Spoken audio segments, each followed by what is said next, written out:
What's up guys, welcome back to Aquatic Elements. In today's video, you could probably tell by the title and thumbnail, we are getting a new fish for the Monster Fish Mega Tank.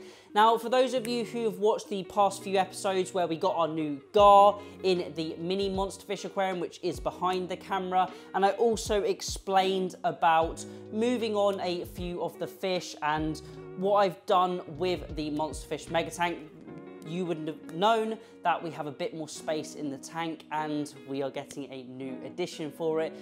So let's hit the road, let's get the new fish, and then we can bring it back and check it out. One eternity later. And we are back. I've just collected the new fish, which you may have guessed what it is already, but I'm super excited to see what it looks like and get it in the tank. Now, it is sealed up, so I'm gonna be unboxing it live on camera. It's probably been in the box for about an hour and a half now. And you can see Violet, the arowana, is interested in what's going on as well. So I'm gonna unbox it live on camera and we can check it out. I'm super excited. This is gonna be, well, I don't wanna give any clues away, so let's just unbox it and let's check it out. We've got some tape on the side of the poly box, so I'm just gonna remove all of that. And then we can check out the fish in question. Now, if you haven't watched the previous video on the changes that I've made to the Monster Fish Mega Tank, then you can go and check it out. I'll try and put a little link in the top corner of the video. And I sort of explained why I removed the Hampala barbs and also the datnoid as well, and what my plans are going forward with the Monster Fish Mega Tank. But let's open the box now and hopefully he is going to be all right inside. Hopefully you can see on camera he's looking absolutely brilliant. I'll just angle the camera a little bit. So there is our brand new super hybrid albino stingray. So this guy's the sort of same size as white chocolate chip, which we've already got in the Monster Fish Mega Tank, but I'm going to get him acclimated now and then we can release him and hopefully tomorrow give him some food on camera and feed the Monster Fish Mega Tank. So normally when I'm acclimating a fish, they are in a bag of water and I can just place that into the tank, temperature acclimate them, and then remove the fish from the bag into the aquarium.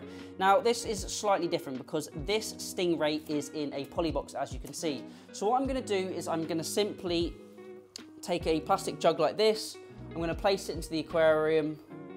No, Violet, do not jump out. And then I'm simply just gonna add it to the tank like this. So I'll probably do a couple of jugs every few minutes or so, every 5 minutes, slowly acclimate the stingray to the temperature and water parameters of this aquarium. And I'm probably going to do this over a 30 to 40 minute period. Now the tank is currently at 27.5 degrees and I believe the tank it came from was about 28 degrees, 28.5. So it should be very similar in temperature, probably dropped a little bit on the car ride home. So it should be very similar temperature, and what I'll do is I'll grab my laser temperature gun to make sure those temperatures are similar to each other before I release the ray into the aquarium. So I'll carry on acclimating this and I'll catch you guys probably about 30-40 minutes when we're ready to add him to the aquarium. Now, the new ray has been acclimating for the past 30 minutes. I've been using the jug to take water from the display tank into the poly box and then from the poly box outside, and I've been doing probably 2 jugs every 5 minutes. Now, just before I put the ray in, I will say a couple of things. This is not my favorite style of acclimation. Obviously, you have the air temperature outside of the tank and the temperature can fluctuate more in a poly box outside of the tank than a bag floating, sitting in the tank. So you always need to keep an eye on the temperatures. Don't let them swing around too much, and always use either a thermometer or a laser temp gun, which I've been using to keep an eye on the temperatures. But I'm happy now the stingray has been acclimated to my water, and I'm gonna simply net him out of this poly box and place him into the tank. Now, I'm not gonna give him any food, at least for the first day. We'll probably feed the tank tomorrow evening, give him over 24 hours to settle in and then see if he eats, and we will do that feeding on this video today as well. It's going to be interesting to see another stingray, and this is going to be probably my last stingray to go into this tank for the moment. But I'm super excited to see the contrast between him and the other rays. So let's grab the net, let's get him in the tank, and then we can check him out with the other fish. Now, this is going to be a tricky process getting him into the net. Now, I probably should get myself a rubber net because the barb can get stuck in these mesh nets. I'm just going to be really gentle. I really don't want to stress him out too much. Just get him to sit his body weight in that net, and then I can transfer him into the tank. I mean, I could pour the poly box full of water into the aquarium as well, but personally I don't really want to get all of that water or any of the transport water into the aquarium. So it looks like he's gonna get in there. He's a big stingray, so I'm gonna lift him up and then plop him straight into the aquarium, avoiding that barb. I'm going to try and let him out of the net, as you can see here. And there he goes. Try and follow him with the camera if I can. But you can see the difference in coloration between him and the other stingrays, and also the size as well. So what I'll do now is I'll just let him settle in. Luckily that went nice and smoothly. So I'll let him settle in, and then we can check him out probably tomorrow, give the aquarium some food and see how he's looking like with the other stingrays. And we are back. So it is actually quite late in the evening of the next day. So I'm really happy to say that the new stingray has settled in so well, and it is time to give them some food on camera. Now, I'm not sure if I mentioned at the beginning of the video, but this stingray that I've added is a super hybrid. So it's hybridized between many different strains of albino fish, most likely from the albino pearl, potentially albino black diamond, and a lot of other different strains. It's all mixed together to give it the unique coloration and also that unique pattern. Now, I've got some chopped up prawns, mussels and squid just up in the tank there. So let's move the camera around, we give them some food on camera and try and get a few close-up shots as well. So we are now in front of the tank. All of the stingrays are quite active at the bottom of the tank. I'm not sure you can probably see them on camera, but I added a tiny bit of water from the mug we've got up here with the frozen food in, so they can sense that there is food going to be added to the aquarium. Now, I didn't feed the tank yesterday, so the fish are going to be pretty ravenous. So what I'll do is I'll add the food to the tank. I'm sure the arowana will go a little bit nuts for it. And then I'll bring the camera a bit closer and we can do some close-up shots as well. So I'll add this food now, and I'm sure the arowana took an absolutely huge bite. But I'll bring the camera closer and let's take a look. You would have seen the arowana took an absolutely huge bite of the frozen food, but he did luckily spit quite a lot of it out. Now, I had been defrosting it for about 20 minutes, so luckily it still wasn't frozen, but it was all sort of clumped together. But you can see the new super hybrid albino stingray is definitely the largest of the rays that I've got in here.